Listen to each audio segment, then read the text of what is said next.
How's it going, guys? And welcome to A Good Excuse. So the last few weeks I've been cracking away here at Fort Wild. Before that, I was a few weeks of moving, working my 9 to 5, of course, just like normal. And man, I just haven't hit the open road for a long time. So this video is gonna give me an excuse to hit the open road. The cool thing is this box is gonna give you an excuse to hit the open road. Let's do it.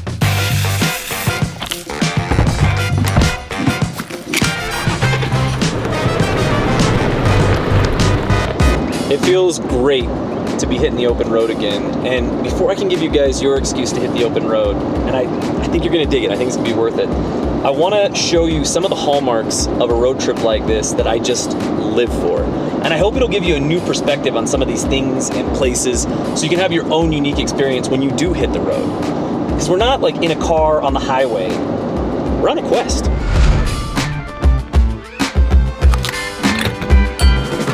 The quintessential hallmark of any road trip is, of course, the truck stop. When I'm looking for truck stops, I'm looking for two things. I'm either looking for the weird-looking truck stop off the side of the interstate, or I'm looking for the biggest truck stop. And the reason is that there's always some weird, eclectic assortment of things inside. Dude, I could be Nick Shabazz. Hey everybody, Nick here. I like roadside treats, I like roadside bits and bobbles, and I really love gas station knives. I mean, it's gotta be the wrench knife. First gas stop, first gas station knife, and I am not disappointed. I'm gonna be picking one of these up at every gas stop along the way, just collecting more excuses for you guys to hit the road after this video.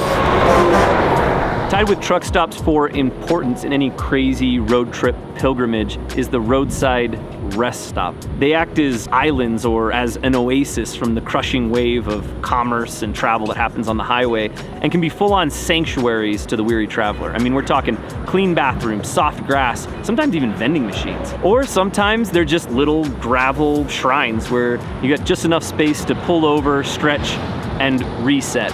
When time permits, I always love pulling into these rest stops because there's always some sort of character there, and you always learn about something weird in the area that you probably wouldn't know if you hadn't stopped. When I'm traveling, this is where I will sleep 99% of the time, which brings us to sleeping in your car. And I don't care if you have a Geo Metro or a giant Sprinter van, when you're doing a crazy road trip like this, you have to sleep in your car. It cuts down way on costs, it adds to the adventure, and it's like camping without all the gear and the extra buildup.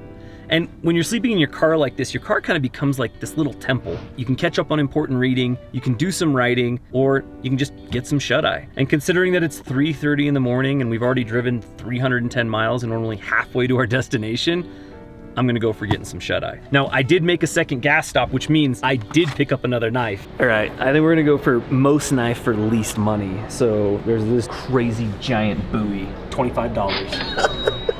And that right there is $25 of premium steel.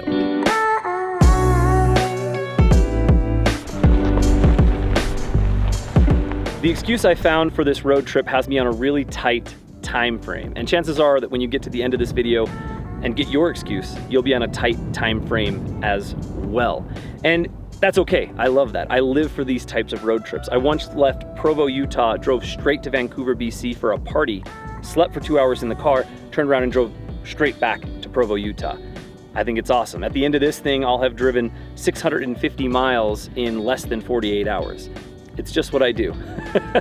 But this is what's important though, is short time frame, long way to go. Don't put blinders on and miss the little things on the side of the roads, or even the conversations with people you might see.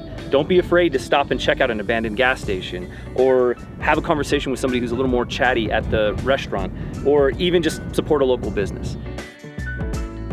On this one, you can really feel the quality.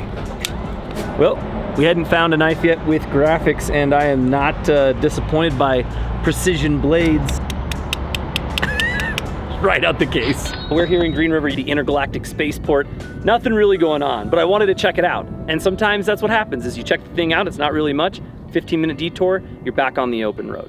And of course, you're gonna collect some of these experiences, you know, at the truck stop, at the rest stop, sleeping in your car, you're gonna get some of these stories. But the more stories that you can collect in whatever time that you're given is just going to enrich in the whole experience when you do hit the end of the road. This is wild. I just like driving legally through the middle of the Great Plains. This is awesome. I've never done this before.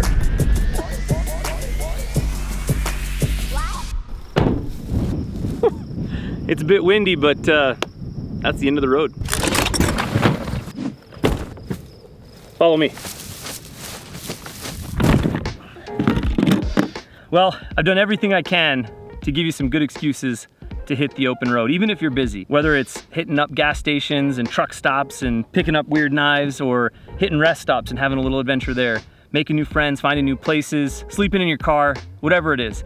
But I'm about to give you the piece de la resistance in excuses, and it's in huge part because my friends over at Worksharp, they have this awesome quest treasure hunt thing going on all over the country. I was lucky enough to get a box. I'm gonna be hiding this thing.